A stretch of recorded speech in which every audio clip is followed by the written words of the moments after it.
Hi friends, मैं आकांक्षा Sharma GK with आकांक्षा में आपका स्वागत करती हूँ। फ्रेंड्स, आज हम मध्य प्रदेश सरकारी योजनाओं के तहत चौथा भाग पढ़ने वाले हैं। इसके पहले हमने इसके 3 भाग पढ़ लिए थे और करीब 32 से 33 योजनाएं प्लस हम कर चुके थे। इसके आगे की योजनाएं हम आज करेंगे। योजनाएं जितनी भी अभी तक की, जितनी भी वर्तमान मतलब आज तक की रहेंगी, या जब हम हमारा जो योजना वाला पार्ट ख़त्म करेंगे तब तक की जो योजना रहेंगी हम सभी को कंप्लीट कर लेंगे। ये आपके मेंस की दृष्टिगत, प्री की दृष्टिगत, या आप कोई भी वनडे एग्ज़ाम की तैयारी कर रहे हैं मध्य प्रदेश की, सभी के लिए बहुत इंपॉर्टेंट रहेंगी। तो चलिए स्टार्ट करते। इसके पहले के 3 भाग के लिए आप MP योजनाएँ प्लेलिस्ट में जाके चेक कर सकते हैं, लिंक मैं डिस्क्रिप्शन बॉक्स में दे दूँगी। तो चलिए स्टार्ट करते हैं। 33 योजनाएं हम कर चुके थे। आज की पहली योजना है, 34वीं योजना है ये, दीनदयाल अंत्योदय उपचार योजना। और जिससे आप ये पढ़ रहे हैं, जिससे मैं आपको ये पढ़ा रही हूँ, ये मेरे प्री के नोट्स हैं जो आपके लिए हार्ड कॉपी में उपलब्ध हैं। ये प्री के नोट्स की ये जो फाइल है, ये योजना फाइल है, सरकारी योजना की फाइल में आपको भारत की पूरी योजनाएँ, मध्य प्रदेश की पूरी योजनाएँ और जो अदर स्टेट की पूरी योजना है वो मिल जाएंगी। तो पहला है दीनदयाल अंत्योदय उपचार योजना। सबसे पहले अंत्योदय का मतलब होता है अंतिम, जो हमारे समाज की सबसे अंतिम पंक्ति पे जो व्यक्ति है उस तक योजना का लाभ पहुंचना, उसका उदय होना, उसको बोलते हैं हम अंत्योदय। तो दीनदयाल अंत्योदय उपचार योजना का आरंभ कब हुआ था? 2004 में हुआ था और ये 25 सितंबर को हुआ था, क्योंकि 25 सितंबर को ही हमारे जो दीनदयाल उपाध्याय जी हैं उनका जन्म हुआ था। तो उन्हीं के जन्म दिवस के उपलक्ष्य में ये दीनदयाल से संबंधित जितनी भी योजनाएं आरंभ होती हैं 25 सितंबर को ही मोस्टली आरंभ होती हैं। तो 25 सितंबर 2004 में ये आरंभ हुई थी। इसका उद्देश्य क्या था? तो दीनदयाल अंत्योदय उपचार योजना का उद्देश्य था गरीबी रेखा से नीचे जीवन यापन करने वाले परिवार के सदस्यों को बीमारी होने की स्थिति में उपचार करना। तो आपसे ये क्वेश्चन इस प्रकार से पूछ सकता है कि पहला क्वेश्चन आपसे ये पूछ सकता है कि दीनदयाल अंत्योदय उपचार योजना कब आरंभ हुई? तो 2004 में। किसको इसका उपचार का लाभ होता है? तो आपको याद रखना है BPL परिवारों को इसका योजना का लाभ मिलता है जो गरीबी रेखा से नीचे है। इसमें कितने रुपए तक की सहायता दी जाती है? तो इसमें 30,000 रुपये तक की निःशुल्क जांच और उपचार किया जाता है। दीनदयाल अंत्योदय उपचार योजना में कितने रुपए तक की निःशुल्क जांच और उपचार किया जाता है? 30,000 रुपये तक की निःशुल्क जांच और उपचार दीनदयाल अंत्योदय उपचार योजना के तहत किया जाता है। नेक्स्ट है आपका मुख्यमंत्री कन्या विवाह योजना। मुख्यमंत्री कन्या विवाह योजना क्या है? तो जैसे कि आपको नाम से ही समझ में आ रहा होगा, मुख्यमंत्री द्वारा ये आरंभ की गई, कन्या विवाह से संबंधित है। ये 2006 में आरंभ हुई थी। विधवा विवाह को इसमें शामिल किया गया 8 मार्च 2016 को। मतलब ये 2006 में आरंभ हुई थी और अगले 10 साल बाद इसमें विधवा महिलाओं को भी शामिल किया गया था उनके विवाह के लिए। इसमें गरीब तलाकशुदा बेटी भी शामिल हो जाती हैं। 51,000 का खर्च इसमें सरकार द्वारा दिया जाता है।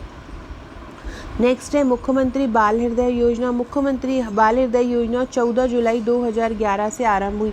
ये आपकी जो यूनिट 7 का स्वास्थ्य नीति वाला पार्ट है उसमें ये योजना आ सकती है, मुख्यमंत्री बाल हृदय योजना। तो मुख्यमंत्री बाल हृदय योजना कब आरंभ हुई? 14 जुलाई 2011 को ये आरंभ हुई थी। इसके पात्र है गरीब परिवार। 0 से 15 साल तक के बच्चों के हृदय का इलाज इसका मुख्य उद्देश्य है। मुख्यमंत्री बाल हृदय योजना में कौन पात्र है? गरीब परिवार पात्र हैं। 0 से 15 वर्ष तक के बच्चों के हृदय का इलाज इसके अंतर्गत किया जाता है। तो ये हो गया आपका मुख्यमंत्री बाल हृदय योजना। अगला है हमारा आपातकालीन चिकित्सा प्रबंधन योजना। फ्रेंड, डिस्क्रिप्शन बॉक्स में आपको हमारे व्हाट्सएप ग्रुप की, टेलीग्राम ग्रुप की लिंक मिल जाएगी, फेसबुक ग्रुप, इंस्टा ग्रुप की लिंक मिल जाएगी। इसके अलावा इंस्टा मोजो की भी लिंक मिल जाएगी। वहाँ पे आपको बहुत सारी PDF पड़ी हुई हैं, छोटी छोटी, आप ले सकते हैं प्री की अगर आप तैयारी कर रहे हैं। और आप हमारी ऐप भी डाउनलोड कर सकते हैं, इंस्टॉल कर सकते हैं। आप हमारी ऐप जीके विद आकांक्षा के नाम से आपको प्ले स्टोर में मिल जाएगी। आपातकालीन चिकित्सा प्रबंधन सेवा, जिसको संजीवनी 108 भी कहा जाता है, ये 2009 में आरंभ हुई थी। इसका उद्देश्य क्या था? आपातकालीन चिकित्सा प्रबंधन सेवा का गंभीर मरीजों को निःशुल्क परिवहन सुविधा देना। निःशुल्क परिवहन सुविधा देने के लिए आपातकालीन चिकित्सा प्रबंधन सेवा आरंभ हुई। Call centre toll free number 108 द्वारा सूचना देने पर, ये इसके जो आपातकालीन चिकित्सा प्रबंधन सेवा आरंभ हुई है, इसके लिए आपको टोल फ्री नंबर 108 पर सूचना देना है कॉल सेंटर पर। इसमें गंभीर मरीजों को निःशुल्क परिवहन सुविधा दी जाएगी। अगला क्वेश्चन है जननी एक्सप्रेस योजना। जननी एक्सप्रेस योजना को JAY भी बोलते हैं, JAY भी आपके पास आ सकता है और जननी एक्सप्रेस योजना भी आ सकता है। फ्रेंड्स, अगर आप MPPSC की तैयारी कर रहे हैं तो अभी आपके लिए मेंस की तैयारी कर रहे होंगे। आप मेंस की तैयारी के लिए हमारे नोट्स परचेज़ कर सकते हैं। मेंस के लिए आपको 45 बुकलेट मिलती हैं। 45 बुकलेट में आपको 25 बुकलेट 1 से 6 पेपर तक की मिलती हैं। इसके साथ 12 फाइल आपको 3 मार्कर की अलग से दी जाती हैं और 8 फाइल आपको पुराने पेपर्स की रहती हैं, जिसमें 6 साल के पेपर्स रहते हैं। इसके अलावा अगर आप हमारा इसके साथ प्री का पैकेज भी लेते हैं तो प्री के पैकेज में आपको 19 बुकलेट मिलती हैं। 19 बुकलेट में आपको 16 जो बुकलेट होती हैं वो 1 से लेके 10 यूनिट तक के नोट्स की रहती हैं और 3 बुकलेट आपको टेस्ट की रहती हैं। 16 बुकलेट जैसे कि आप ये योजनाएं पढ़ रहे हैं, इस प्रकार की बुकलेट रहेंगी। पूरी हिस्ट्री, ज्योग्राफी, पॉलिटी, योजना, पर्यावरण, आयोग और जितना भी टॉपिक जो हमारे सिलेबस में दिया हुआ है। विज्ञान, एक ट्रिक की फ़ाइल भी रहेगी, एक मैप की फ़ाइल भी रहेगी, एक विज्ञान तकनीकी की फ़ाइल रहेगी, एक कंप्यूटर की, एक खेल कूद की फ़ाइल रहेगी। इस प्रकार से टोटल 16 फाइलें रहेंगी और 3 फाइल में आपको 10,000 प्रश्नों का एक कलेक्शन रहेगा। टोटल मेंस और प्री की बात की जाए तो आपको 68 बुकलेट मिलेगी। इसके साथ आपको बहुत सारी फैसिलिटी भी मिलने वाली है। मेंस की जो नोट्स हैं उनके साथ आपको 25 व्हाट्सएप के पेड ग्रुप मिलेंगे, जिसमें आपको रेगुलर आंसर राइटिंग के लिए आंसर्स दिए जाएंगे। साथ में प्री के साथ आपको एक ग्रुप मिलेगा जहां भी आपको important topic, current affairs cover कराए जाएंगे। जननी एक्सप्रेस योजना का निःशुल्क परिवहन सुविधा है। सभी विकास खंडों में 940 वाहनों के माध्यम से ये सुविधा दी जाती है। गरीब महिलाओं को, गर्भवती महिला को, प्रसव तथा बीमार बच्चों को स्वास्थ्य सुविधा उपलब्ध कराने ये योजना आरंभ हुई। जननी एक्सप्रेस योजना क्यों आरंभ हुई? गरीब महिलाओं को तथा गर्भवती महिलाओं को, प्रसव तथा बीमार बच्चों को स्वास्थ्य सुविधाओं के लिए ये योजना आरंभ हुई।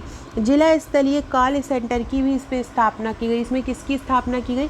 जिला स्तरीय कॉल सेंटर की इसमें स्थापना की गई। तो जननी एक्सप्रेस योजना का आरंभ कब हुआ, ये क्यों हुई? तो जननी एक्सप्रेस योजना 2006-07 में इसका आरंभ हुआ था। ये निःशुल्क परिवहन सुविधा है। सभी विकास खंडों में 940 वाहनों के माध्यम से इसको आरंभ किया गया। गरीब महिलाओं को, गर्भवती महिलाओं को, प्रसव तथा बीमार बच्चों को स्वास्थ्य सुविधा उपलब्ध कराना इसका उद्देश्य है। इसमें जिला स्तरीय कॉल सेंटर की स्थापना की गई। नेक्स्ट है सकारात्मक सोच के लिए स्वागतम लक्ष्मी। ये एक योजना है, ये 24 जनवरी 2014 से आरंभ की गई। सकारात्मक सोच के लिए स्वागतम लक्ष्मी कब आरंभ की गई? 24 जनवरी जो महिला दिवस होता है, बालिका दिवस होता है, तब आरंभ की गई। महिला सशक्तिकरण इसका उद्देश्य था। कम लिंगानुपात वाले जिलों में कन्या भ्रूण हत्या को रोकना इसका मेन उद्देश्य था। सकारात्मक सोच के लिए स्वागतम लक्ष्मी, इसका उद्देश्य क्या था? जो कम लिंगानुपात जिले हैं उसमें कन्या भ्रूण हत्या को रोकना। नेक्स्ट है गौरवी अभियान। गौरवी अभियान क्या है? गौरवी अभियान 16 जून 2014 को आरंभ हुआ था। भोपाल के जयप्रकाश चिकित्सालय में इसको आरंभ किया गया। एक ही केंद्र, गौरवी केंद्र पर सारी सुविधाएं पीड़िता को उपलब्ध होगी। तो गौरवी अभियान क्या है? 16 जून 2014 को आरंभ हुआ भोपाल के जयप्रकाश चिकित्सा अस्पताल से। ये भी आपसे पूछ सकते हैं कि गौरवी अभियान कहाँ से आरंभ हुआ था? तो भोपाल के जयप्रकाश चिकित्सालय से आरंभ हुआ था। एक ही केंद्र, गौरवी केंद्र पर सारी सुविधाएं पीड़िता को उपलब्ध रहेंगी। पोषण पुनर्वास केंद्र कब आरंभ हुआ? 2006 में आरंभ हुआ। कुपोषित बच्चों के उपचार हेतु 316 पोषण पुनर्वास केंद्र खोले गए। 2006 में पोषण पुनर्वास केंद्र की आरंभ हुआ था। ये इसका उद्देश्य क्या था? पोषण, जैसे समझ में ही आ रहा है, पोषण है तो मतलब कुपोषित बच्चों के उपचार हेतु खोला गया। नेक्स्ट है गांव की बेटी योजना। गांव की बेटी योजना कब आरंभ हुई? गांव की बेटी जो योजना है वो 2009-10 में आरंभ हुई थी। क्या उद्देश्य था और कौन इसका पात्र था? तो 12वीं में प्रथम श्रेणी में प्राप्त ग्रामीण महिलाओं को इसमें छात्रवृत्ति दी जाती है। गांव की बेटी योजना में किसको छात्रवृत्ति दी जाती है? 12वीं में प्रथम श्रेणी में प्राप्त ग्रामीण महिलाओं को इसमें छात्रवृत्ति दी जाती है। 5000 शासकीय और अशासकीय महाविद्यालय तथा 7500 मेडिकल छात्रा को इसमें छात्रवृत्ति दी जाती है। क्या? 5000 शासकीय और अशासकीय महाविद्यालय तथा 7500 मेडिकल छात्रा को इसमें ये छात्रवृत्ति दी जाती है। गांव की स्पेशल होना चाहिए। नेक्स्ट है लाली लक्ष्मी योजना। बहुत इंपॉर्टेंट योजना है, ये मेंस के लिए भी बहुत इंपॉर्टेंट है। तो लाली लक्ष्मी योजना 2006 में आरंभ हुई थी। लड़कियों को शैक्षणिक आर्थिक स्थिति सुधारना इसका मुख्य उद्देश्य था। लड़की के जन्म के बाद हर साल 6,000 रुपये राष्ट्रीय बचत पत्र खरीदा करती, मतलब लड़कियों के जन्म के बाद जो हर 6,000 रुपये उनको दिया, हर साल के रूप में 6,000 रुपये एक बचत पत्र दिया जाएगा जब तक ये 30,000 रुपये हो जाते हैं, मतलब 5 किस्तों में दिया जाएगा 6,000 रुपये। 6वीं कक्षा में 2,000 और 9वीं में 4,000 और 11वीं में 7,500। इस प्रकार 21 वर्ष होने पर 1,00,000 रुपये तक की रकम इसमें लाडली लक्ष्मी योजना के तहत दी जाती है। तो कब तक दी जाती? हर साल 6,000 लड़की के जन्म के बाद राष्ट्रीय बचत पत्र के रूप में दिए जाते हैं जब तक वो 30,000 रुपये हो जाते हैं। 6वीं कक्षा में फिर 2,000 दिए जाते हैं, फिर 9वीं में 4,000 दिए जाते हैं, पढ़ाई के लिए 11वीं में 7,500 दिए जाते हैं और शादी तक में 1,00,000 रुपये तक का ये 21 वर्ष तक दिया जाता है। कन्यादान योजना क्या है? तो गरीब, ज़रूरतमंद, बेसहारा, तलाकशुदा महिलाएं इसमें पात्र हैं। 15,000 रुपये तक की इसमें सहायता राशि दी जाती है। 18 वर्ष पूरी होने तक में ये सहायता दी जाती है कि 18 वर्ष तक अगर पूरा हो जाता है तो इस योजना का आपको लाभ मिल सकता है। तो कन्यादान योजना गरीब, ज़रूरतमंद, बेसहारा, तलाकशुदा महिलाएं इसमें पात्र होती हैं। 15,000 रुपये की इसमें सहायता राशि दी जाती है और 18 वर्ष पूरी होने पर कन्यादान योजना की सहायता दी जाती है। सो फ्रेंड्स, आज हमने 44 योजनाएं करी। इसके आगे की योजनाएं करीब 200 योजनाएं ये हैं वर्तमान तक की मिला के, मध्य प्रदेश अकेले की। मध्य प्रदेश होने के बाद हम भारत की करेंगे। मैं खेल समसामयिक की भी लाने वाली हूँ, उसमें हम खेल से संबंधित जितने भी करंट टॉपिक हैं वो पढ़ेंगे। मध्य प्रदेश स्पेशल भी मेरा जल्दी ही आपके सामने आएगा। ये प्री का पैकेज है और ये वो फाइल है जिसमें से आप अभी पढ़ रहे थे। इस प्रकार ये प्री की 16 फाइल आपको मिलेंगी। ये प्री प्लस मेंस का पैकेज है जिसमें 68 बुकलेट आपको मिलेंगी और ये केवल प्री के टेस्ट बुकलेट है जिसमें आपको 10,000 प्रश्न मिलेंगे, मतलब आपको 100 टेस्ट मिलेंगे। एक टेस्ट में 100 क्वेश्चन रहेंगे। तो फ्रेंड, वीडियो अच्छा लगा हो तो लाइक शेयर ज़रूर कीजिएगा, चैनल को सब्सक्राइब कीजिएगा। Okay friends, thank you.